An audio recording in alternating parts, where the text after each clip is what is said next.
sebagai berikut. Pertama, pokok permohonan para pemohon. Bahwa menurut para pemohon, ketentuan pasal 168 ayat 2, pasal 342 ayat 2, pasal 353 ayat 1 huruf B, pasal 386 ayat 2 huruf B, pasal 20 huruf C dan huruf D, pasal 422, pasal 426 ayat 3 Undang-Undang 7 tahun 2017 bertentangan dengan ketentuan pasal 1 ayat 1, pasal 18 ayat 3, pasal 19 ayat 1, pasal 22E ayat 3, dan pasal 28D ayat 1 UUD 1945. Dan penyelenggaraan pemilu dengan sistem proporsional terbuka menimbulkan beberapa permasalahan, yaitu mengakibatkan kerumitan dalam pelaksanaan pemilu, pemborosan anggaran negara, terjadinya politik uang atau money politik, dan mendorong terjadinya tindak pidana korupsi, pelemahan pelembagaan partai politik, dan menyebabkan masalah-masalah multidimensi. Sedangkan dalam pasal 22E ayat 3 Undang-Undang Dasar 1945 diatur konstruksi partai politik sebagai penentu dalam pemilihan anggota DPR dan DPRD. Dengan demikian, Undang-Undang Dasar 1945 menghendaki sistem proporsional tertutup karena mewakili ideologi Pancasila yang menginginkan adanya sistem kolektif dalam pemilihan di Indonesia. 2. Kedudukan para pemohon.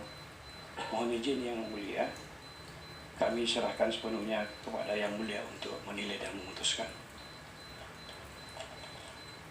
3. Penjelasan pemerintah terhadap materi yang dimohonkan oleh para pemohon.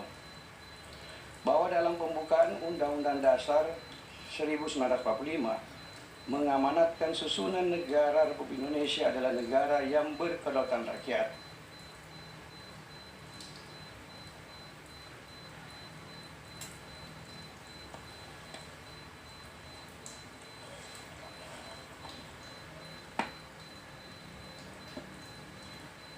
Izin kami ulangi. Ketiga, penjelasan pemerintah terhadap materi yang dimohonkan oleh para pemohon. Pertama, bahwa dalam pembukaan Undang-Undang Dasar 1945 mengamanatkan susunan negara Republik Indonesia adalah negara yang berkedaulatan rakyat. Dalam pelaksanaannya menganut prinsip kerakyatan yang dipimpin oleh hikmat kebijaksanaan dalam permusyawaratan perwakilan. Maka dibentuklah lembaga perwakilan rakyat yang diharapkan mampu memperjuangkan aspirasi rakyat dalam menegakkan nilai-nilai demokrasi, keadilan dan kesejahteraan rakyat dalam wadah negara kesatuan Republik Indonesia. Dengan demikian, pemerintah dalam menerbitkan peraturan perundang-undangan telah mendapatkan persetujuan DPR terlebih dahulu selaku lembaga perwakilan yang merupakan representasi dari rakyat. 2. Pasal 1 ayat 2 Undang-Undang Dasar 1945 menyatakan kedaulatan berada di tangan rakyat dan dilaksanakan menurut Undang-Undang Dasar. Makna dari kedaulatan berada di tangan rakyat yaitu bahwa rakyat memiliki kedaulatan, tanggung jawab, hak, dan kewajiban untuk secara demokratis memilih anggota DPR, DPRD Provinsi, dan DPRD Kabupaten Kota sesuai dengan pilihannya. Pengaturan Undang-Undang 7 tahun 2017 bertujuan agar calon anggota DPR, DPRD Provinsi, dan DPRD Kabupaten Kota dapat memaksimalkan diri dalam melakukan pendekatan dan penyampaian visi misi kepada rakyatnya, pada rakyat pemilihnya, serta mendorong partai politik mengajukan kader-kader terbaik, teruji, dan berkualitas untuk memenangkan kursi. Sehingga rakyat sebagai pemegang kekuasaan tertinggi dalam suatu negara dapat memilih anggota DPR, DPRD Provinsi, dan DPRD Kabupaten Kota yang benar-benar mewakilinya, serta dapat mewujudkan aspirasi rakyat dalam penyelenggaraan pemerintahan dan ketatanegaraan sesuai dengan nilai-nilai Pancasila. 3. Indonesia adalah negara hukum.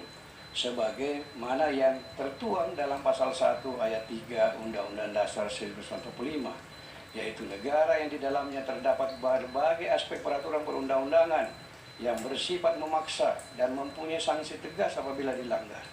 Negara hukum Indonesia adalah negara hukum yang didasarkan pada nilai-nilai Pancasila, yang merupakan pandangan hidup dan sumber dari segala sumber hukum. Hukum di Indonesia harus dilandasi dengan semangat menegakkan nilai ketuhanan, kemanusiaan, persatuan, kerakyatan, dan keadilan sebagaimana yang terkandung dalam Pancasila. Dengan demikian, Undang-Undang 7 tahun 2017 adalah salah satu